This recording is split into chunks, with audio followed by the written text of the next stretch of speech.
Hello, bookish friends. We haven't seen each other in a while. And I just threw something down there. Let's not talk about that. I wanted to do another video and hopefully get into doing more videos soon. And I'm sorry for the bad lighting, but I just couldn't be bothered to get out my lights. Anyway, today I would like to talk to you about my annotations in the American edition of Harry Potter. I started annotating these this year and I only tapped three things. Lilac is the color for spells, orange is the color for quotes, and blue is the color for deaths. So we have one blue tab in here. Oh, of course, this is all spoilery because I'm going to go through all my annotations in detail with you. If you are interested what I had to say and write in my Harry Potter book, just stay here. And my first annotation is on page 8 already. It's when Dumbledore is first described as having a nose that has been broken at least twice. At least it looks like it has been broken at least twice. And I wrote once by Aberforth, but who else? The next annotation is the scene where the snake winks at Harry. He looks around and winks back. So I just wrote, I love this, Harry is such a cute child. Then here's a quote, the scene where Aunt Petunia is dyeing his school uniform grey. And he was so sarcastic and I just love him. He says, "What's this?" he asked Aunt Petunia. Her lips tightened, as they always did if he dared to ask a question. "Your new school uniform," she said. Harry looked in the bowl again. "Oh," he said, "I didn't realize it had to be so wet."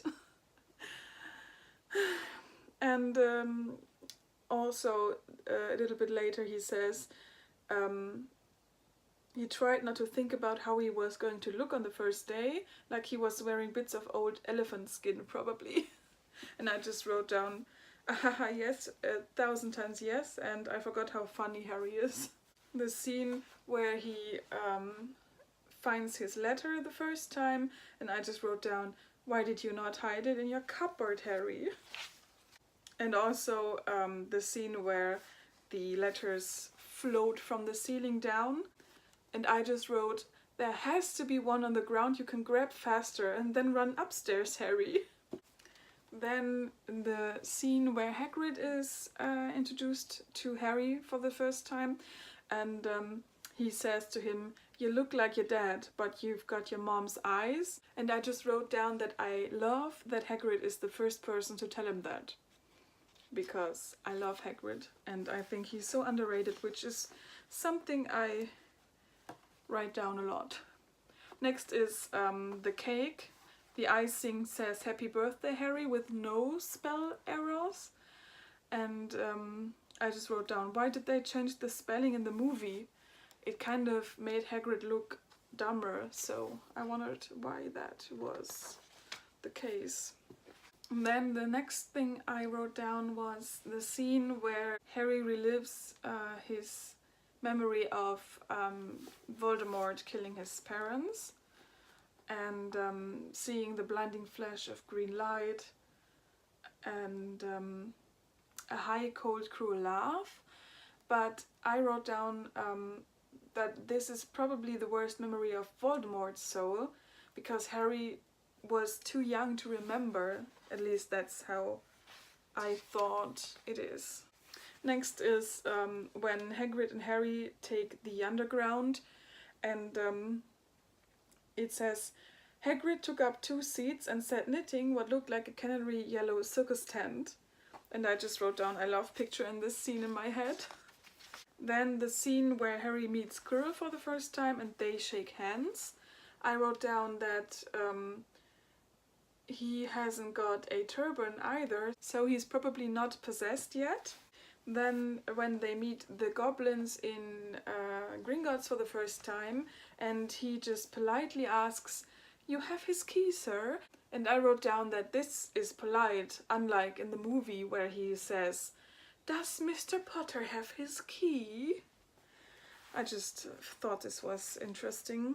And also that Hagrid says the number of the vault. He doesn't say vault, you know which. Next is the scene at Madame Malkin's, where Harry meets Draco for the first time. He says his father is next door buying his books, and his mother is up the street looking at wands. And I just wrote down, why is he not choosing his own wand? And does he already have one? And is she looking for a wand for herself? Then Mr. Ollivander's scene. I just marked down a sentence that was how I remember it, taken word for word in the movie, and that is him saying, I remember every wand I've ever sold, Mr. Potter. Every single wand. It so happens that the phoenix whose tail feather is in your wand gave another feather, just one other. It is very curious, indeed, that you should be destined for this wand when its brother gave you that scar. Next is Hagrid telling Harry that he shouldn't worry, that he'll learn fast enough. Everyone starts at the beginning at Hogwarts. You'll be just fine. You be yourself. I know it's hard. You've been singled out and that's always hard, but you'll have a great time at Hogwarts. I did, still do, as a matter of fact. And I just wrote down that Hagrid is such a great character and constantly underappreciated. There it is. So I just wrote at the end of this chapter, I always forget that the day at Diagon Alley was in July and Harry went back to the Dursleys for another month with his owl and all his belongings. Hagrid would never have left Harry on the train station not knowing where the platform is. That is so out of character. So another thing that they changed in the movie and I didn't really agree with. The next scene is where Harry asks Uncle Vernon to drive him to the train station and he is so humorous about it. And I just wrote down, humor is very unusual for Uncle Vernon, but it is peculiar. And the next thing I wrote down was, why does he take Hedwig with him shut in her cage and not just take the cage and let her out, because she can find him very easily. Next is, I just found it awfully convenient when Harry meets Mrs. Weasley, because she is asking her children what's the platform number. And I just wrote down, she has had 5 children using this platform every September for years. So I just found it very unlikely that she wouldn't know the platform, but oh well.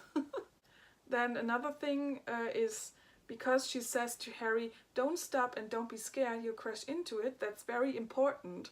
I just wrote down, what happens if you are scared? Can you get lost in between? Another thing I just quickly annotated is that Harry notices a shiny red and gold badge on his chest with the letter P on it for prefect on Percy's chest, but in the British version it's silver. But the movies took the word from the American edition, which I found interesting. Then another quote. "Oh, are you a prefect, Percy?" said one of the twins with an air of great surprise. "You should have said something, we had no idea." "Hang on, I think I remember him saying something about it," said the other twin. "Once or twice, a minute, all summer." And I just wrote down, I love the twins already. And also the mention of them sending Ginny a Hogwarts toilet seat because it's going to reappear later on. And next is the scene where Ron and Harry sit alone in their carriage. And I just wrote, poor Ron, at least because of the wand. But for the Weasleys, 7 galleons are a lot. Because in book 2 we hear that they have 1 galleon in their Gringotts vault. I still think it's very bad that he doesn't have his own wand, because the Super Carlin brothers did a little research on Ron's old wand. I think it was Charlie's wand or Bill's? Charlie's, I think. Because the wand has a type of wood that doesn't like to be given to another owner, which is probably the reason why he's not really good at magic at the beginning. The next thing I annotated was when he meets the trolley witch and says he would like some of everything, like a little bit of everything, and what he paid. And in the movie he just says, we take the lot, and just, it's very irrational, and I don't think Harry would do that because he wouldn't want the other children to not get anything. Then next, the spell Ron is trying to do. Sunshine daisies, buttermellow, turn this stupid fat red yellow. And I wrote, is Peter offended by all this insulting? Or is he barely human at that point? Next is the scene where Scabbers is biting George, and I just wrote, I wonder why Peter did this. Was he just defending the sweets? Next is the sorting, because apparently all the first years were really anxious about the sorting and didn't know what would happen. And I just wrote down, why did Ron's parents never tell him about the sorting hat? And then no one knows? Why is it not in Hogwarts a history? Because even Hermione didn't know. And I just wondered, why would they keep that a secret? And then I took apart the song that the sorting hat is singing. So I really went full on in. And I wrote down all the things or all the traits he gives the 4 houses and a definition. So Gryffindor has attributes: brave, which is having or showing courage, also making a fine appearance; daring, which is bold or courageous, fearless, intrepid, adventurous; nerve, which is firmness or also courage under trying circumstances or boldness; and chivalrous, which is also courage, courtesy and loyalty, or gracious and honorable toward an enemy, especially a defeated one, and towards the weak or poor.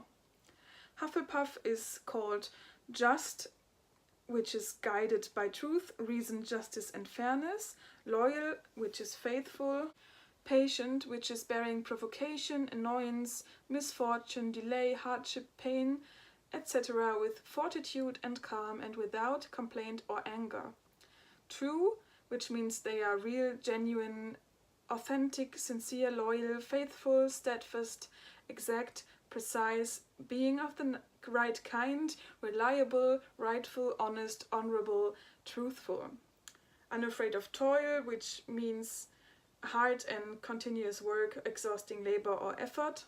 So a lot of traits for Gryffindor and Hufflepuff.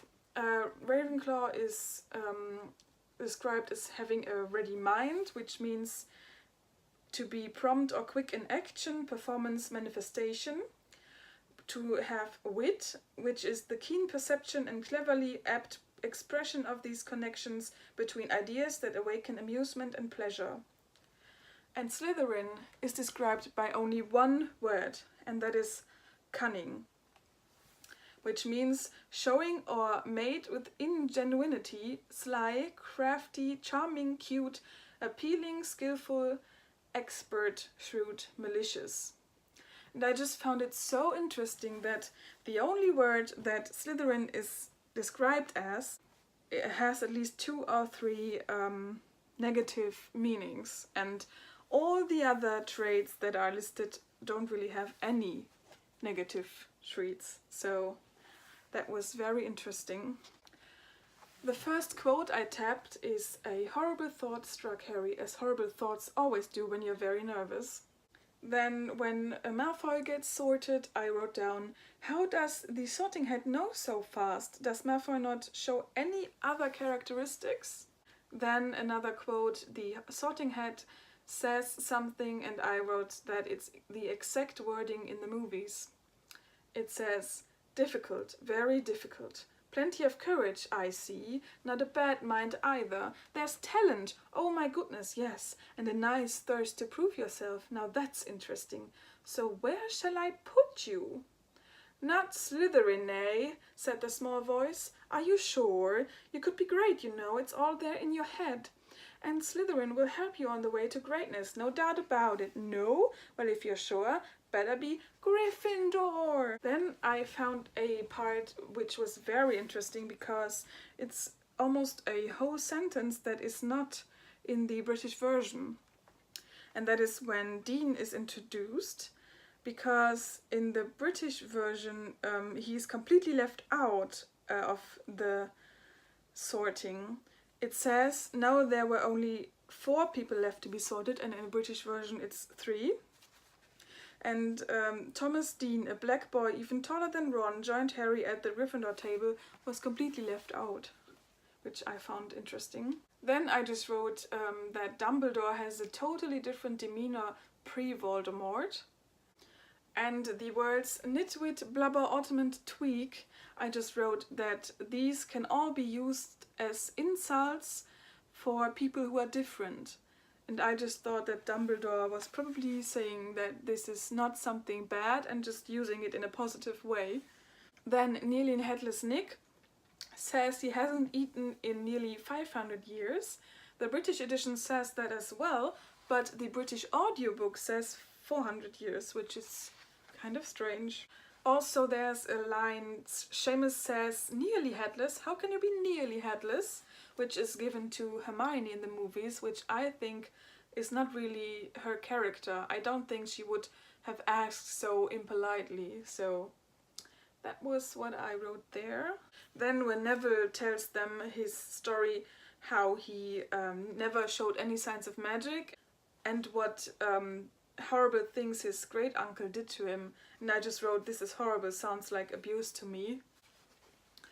Then the scene where Dumbledore says that the forest is forbidden to our pupils, and his twinkling eyes flashed in the direction of the Weasley twins, and I just wrote, he doesn't seem to care that much about it and finds it kind of funny that Fred and George explore the grounds. I bet he knew about the Marauders too. Then also when he reminds them to not use magic in the corridors between classes, he says it like Mr. Filch asked him to say that, so it also sounds like he doesn't really care if they use magic or not in the corridors. Then also the school song, which is so funny. I just wrote, Dumbledore is such a funny oddball. And to the song I also wrote, I wonder if that's Dumbledore's invention or if this song was around with other headmasters too, which I think is probably not the case. And he also says, which I tapped as a quote, "Ah, music," he said, wiping his eyes. "A magic beyond all we do here." Then the next thing I found really funny is the reason why Filch doesn't like Harry and Ron. Because they tried to get into the Forbidden Corridor with Fluffy and everything on their first day.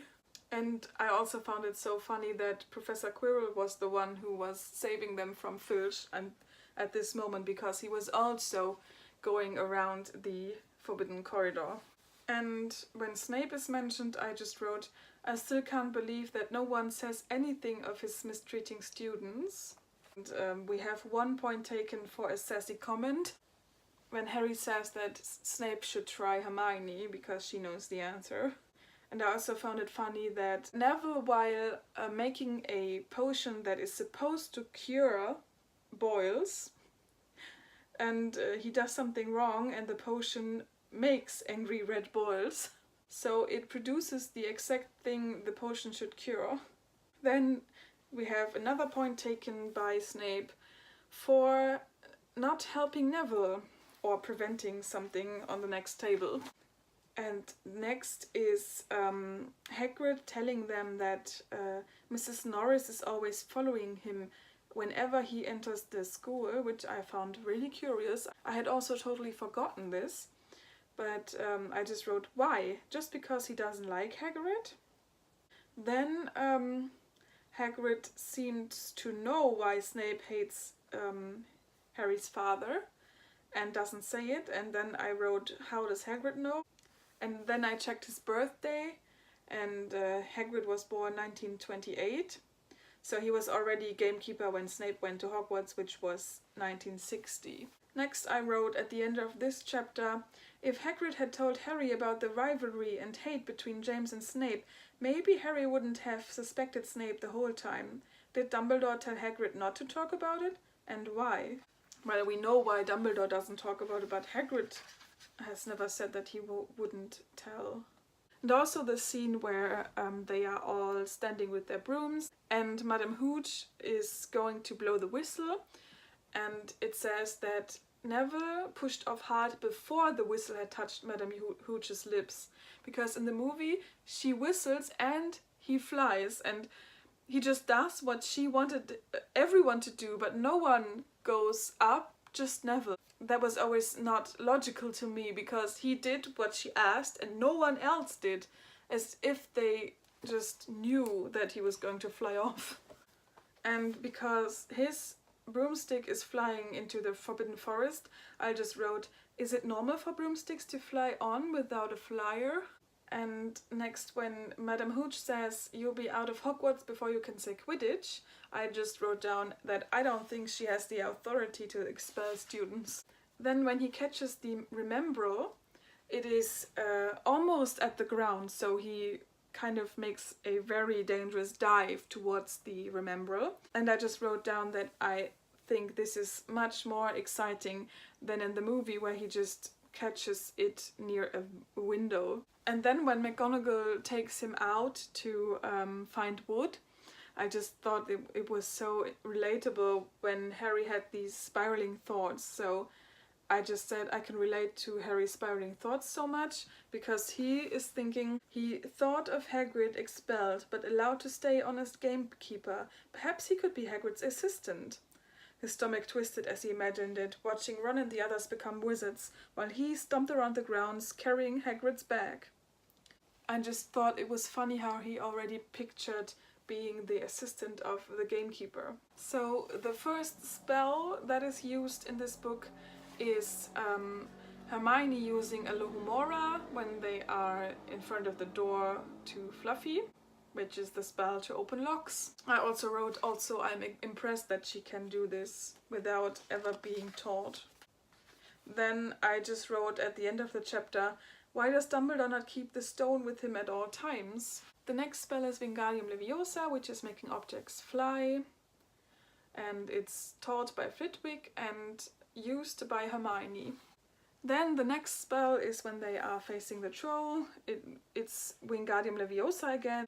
This time Ron is using it to make the club fly, which is really impressive, also thinking about him having not his own wand.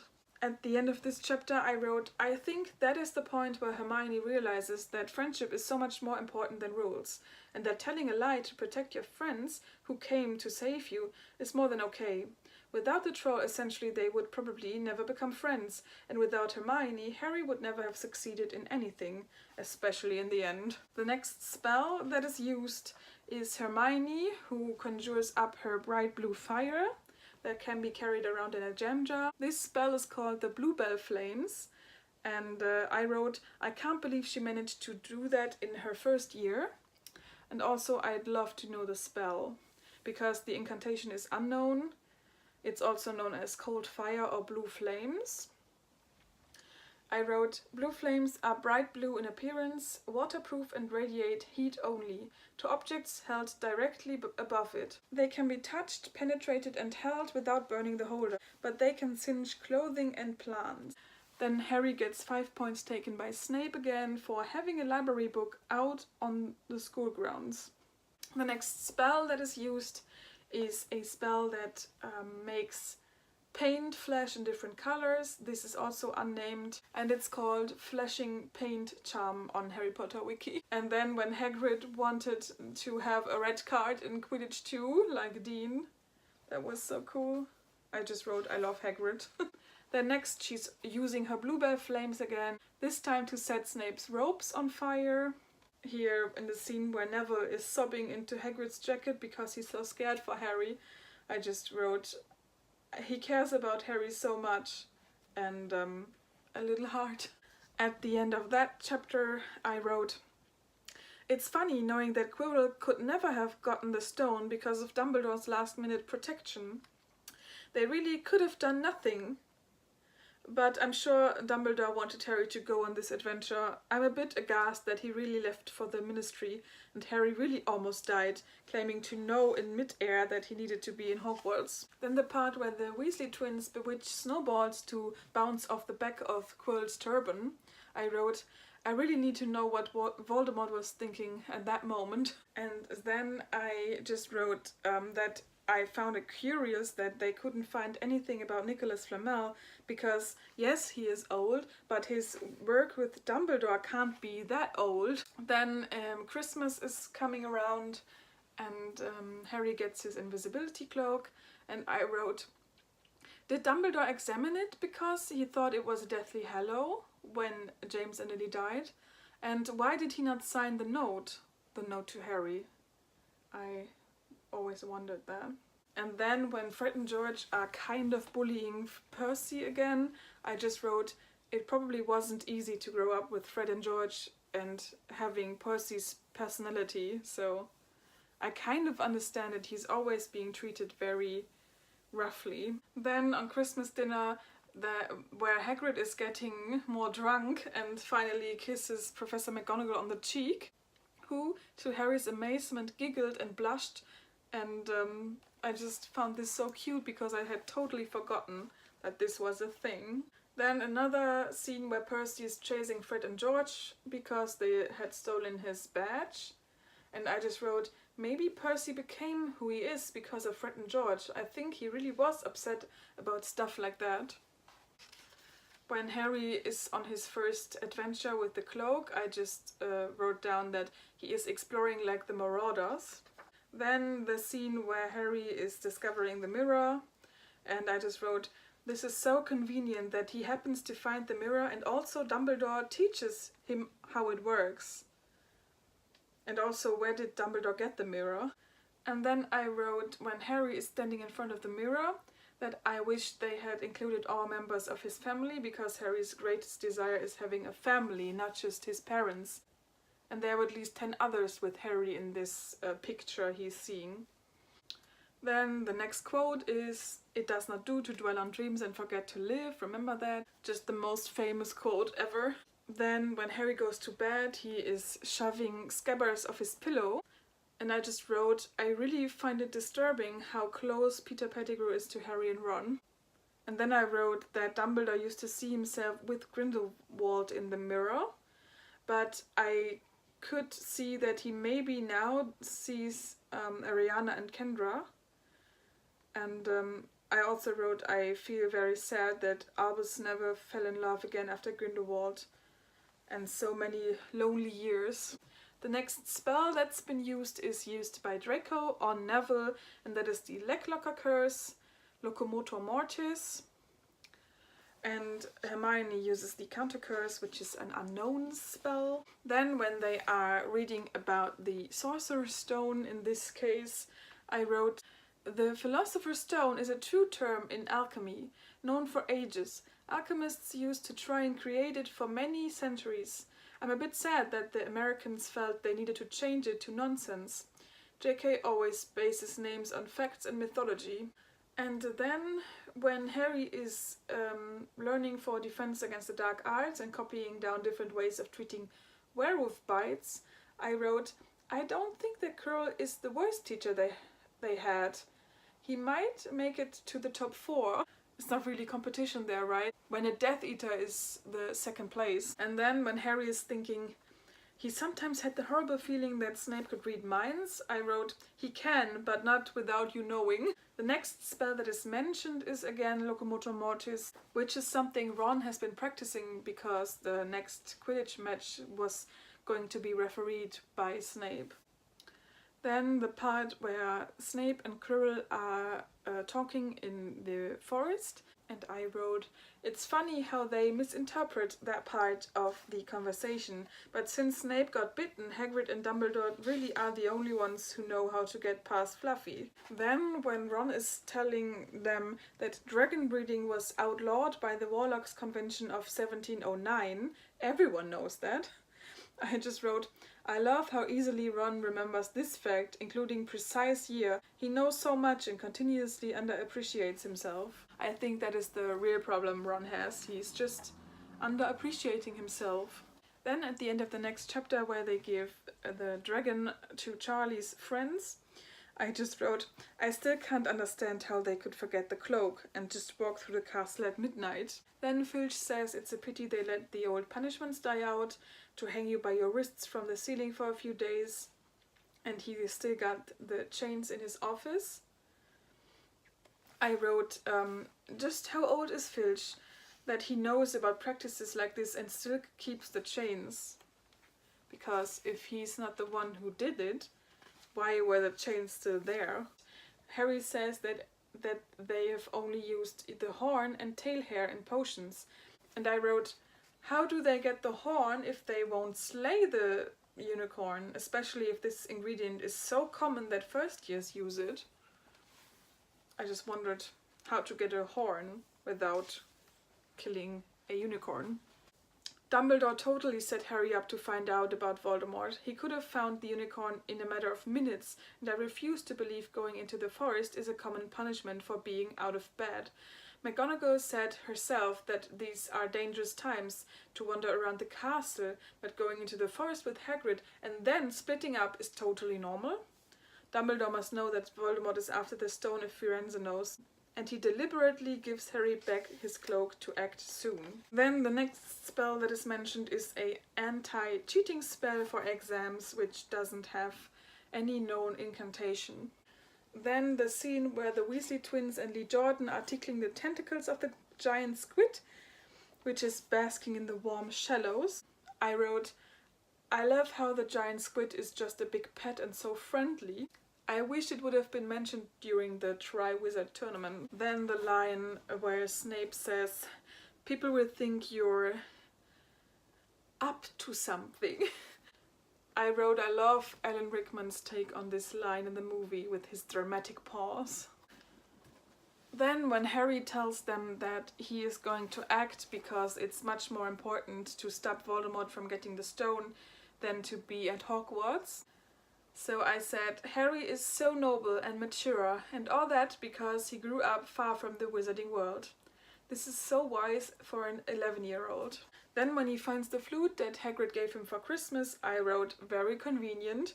And also, would singing only work if one is talented in it? The next spell that is used is the full body bind that Hermione uses on Neville when he tries to stop them.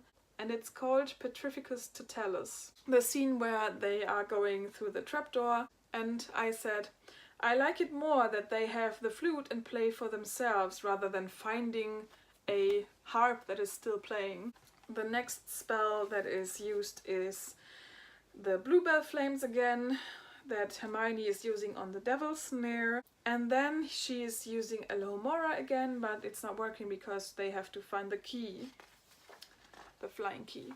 And then I wrote about catching the key, that I like that they do this together and not Harry alone. But I also wrote, how many broomsticks are there? And then I just said, when Quirrell's protection for the stone is a troll, then it had to be obvious that he was the one who let the troll in on Halloween. Why did Dumbledore not act? The next spell that is used by Quirrell, who is binding Harry with ropes. The spell is called Incarcerus. And then I wrote, when they are talking about Snape, I wrote, I could understand his hatred for James, but I can't understand him treating an innocent child like that. Would it not have been the best move to be like a father to him and help shape him, Lily's son, to be like Snape? Then when Voldemort is first described, I said, I'm sad they did not give him red eyes and slits for nostrils. I bet they thought it was too scary for a kids' movie. Because I know he has never got red eyes, but in the first movie he also has a nose. And I just wrote that when Harry touches Quirrell, he only gets blisters and not turns into dust, which is like killing him. And that Harry is only touching him on the face when he's about to say Avada Kedavra and just defends himself and not just do it because he sees that it's going to work. Because in the movie it just looks like he's actively killing him. In the book, Quirrell is definitely not turned into dust like in the movie. And in the movie it really looks like Harry is the one who killed Quirrell. Then the next quote I highlighted is, I believe your friends Mr. Fred and George Weasley were responsible for trying to send you a toilet seat. No doubt they thought it would amuse you. Madame Pomfrey, however, felt it might not be very hygienic and confiscated it. And another quote, to one as young as you, I'm sure it seems incredible, but to Nicholas and Perenelle, it really is like going to bed after a very, very long day. After all, to the well-organized mind, death is but the next great adventure. You know, the stone was really not such a wonderful thing. As much money and life as you could want. The two things most human beings would choose above all. The trouble is, humans do have a knack of choosing precisely those things that are worst for them. Then another quote, call him Voldemort, Harry. Always use the proper name for things. Fear of a name increases fear of the thing itself. Then he says that Voldemort left Quirrell to die, so I have my first blue tab because someone died. Another quote, the truth is a beautiful and terrible thing and should therefore be treated with great caution.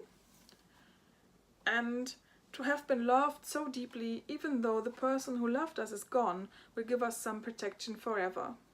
And then the point where Hagrid gives Harry his photo album, and I just wrote, I love Hagrid so much, he's forever underappreciated.